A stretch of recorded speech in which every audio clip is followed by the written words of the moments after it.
Hello and welcome back to Barging About, the video series or vlog all about restoring a Dutch barge. And this is our Dutch barge that we'll be restoring over these few videos. And today we'll be looking at preparing and rust killering and cleaning up the waterline. There's my wife. She's passing me a garden hoe, which is an ideal tool for scraping the bottom of the boat.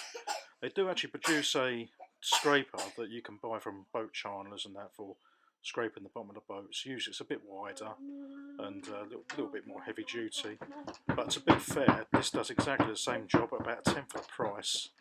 So I don't really see why you want to buy the one at the chandlers. To be honest, this is absolutely fine. So basically, what we're doing is we're scraping off all the loose debris and moss and weeds and stuff like that that forms on the bottom of the boat, and obviously rust that's built up along the waterline. Not going to do right the way down with the rust killer repairing. We've already gone round the bottom of the boat with a liquid rust killer that's actually turns, well, some people call it rust converter, some people call it rust killer, rust remover. It basically just stops the rust in its tracks. The chemical is actually what they call tannic acid, and you can buy that either from eBay or companies like that, or from chemists and companies, anywhere that deals in chemicals. And you make it a bit like tea. So what you do is you boil up the water, you add the couple of teaspoonfuls to about a litre, about 10 teaspoonfuls to a gallon sort of thing, to like a darkish tea colour, and then you just go around and spray it on, and it just converts and does what it's got to do. What I'm using now is a wire brush broom, which I must admit I've only just found out they actually produce these, so this comes in right handy, because whereas you see people with little wire brushes going around the bottom of their boats, these you can buy, and it's a broom that's a wire brush. It's absolutely brilliant. It makes life so much easier and so much quicker to get around and clearing up all the loose bits of debris and stuff like that. But like I say, we're just doing around the waterline today and getting ready for a black in the boat at some point in the future, hopefully within the next few days, as the weather's nice and this lockdown is holding us in. Now I'm using a paint primer now, which is called Zinc Rich Primer. Basically, the company production name of this is what they call Galvafroid, but that's now a production name, like a bit like oh, that's my boy in the background. Yeah, a bit like Hammerite, but you buy Zinc Rich Primer, it's exactly the same stuff. It's quite thin, which is a bit unfortunate. I wish it was a bit thicker to put on, because it does tend to drip a bit, which is a bit upsetting, because you lose a bit here and there, which is a little bit annoying. But it's just basically zinc primer, and it's basically like cold galvanizing. So what you're doing is you're putting on a layer of kind of galvanizing on the bottom of your boat. It is a little bit awkward. It has a tendency to melt through the black bitumen paint that we use to paint the bottom of our boat. So when you do it, you want to try and get as much of the black bitumen off as you can if it is loose, and try not to go over too much of it, because like I say, it does have a tendency to melt through it. It does dry. It all dries and go together quite well. But obviously, once you go over the top of it with the black bitumen paint, it's hardly noticeable. In the future, there we'll be looking at welding anodes onto the boat and stuff like that. They're going to be needing doing at some point shortly, as by the looks of things. Which is probably going to be a future video. Yeah, so like I say, we're putting the Galvafroid on. It dries really quickly, which is nice and handy as well.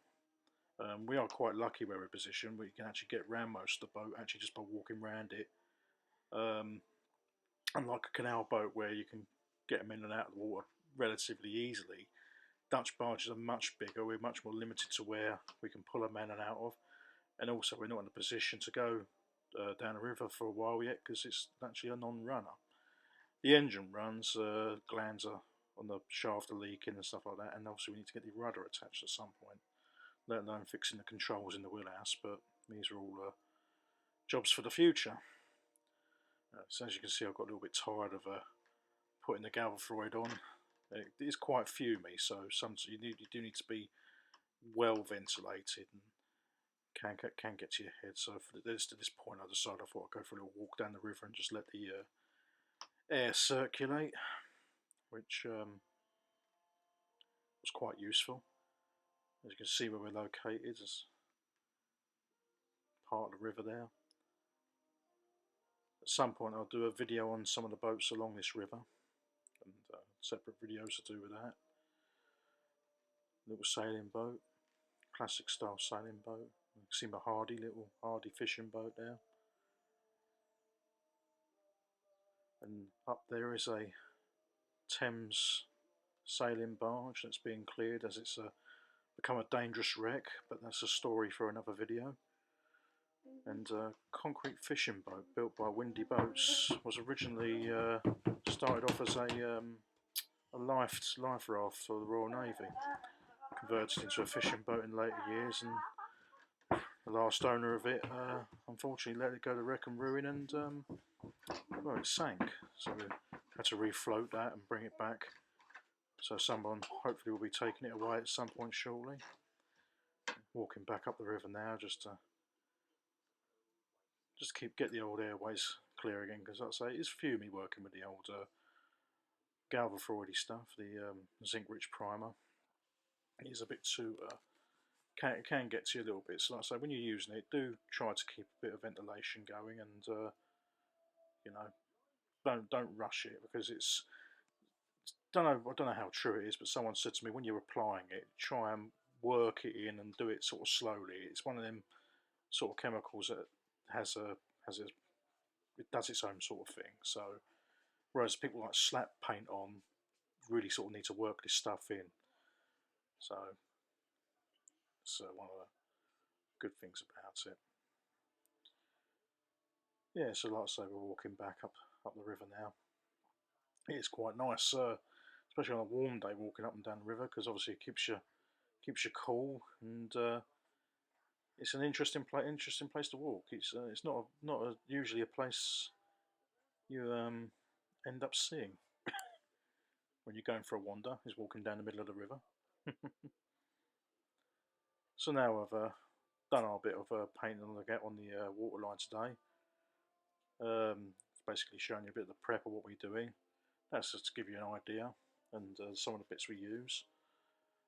So yeah, so if there's any questions, just put them down in the comments. We'll have a look, see what we can do, and hopefully if this video's been helpful, subscribe,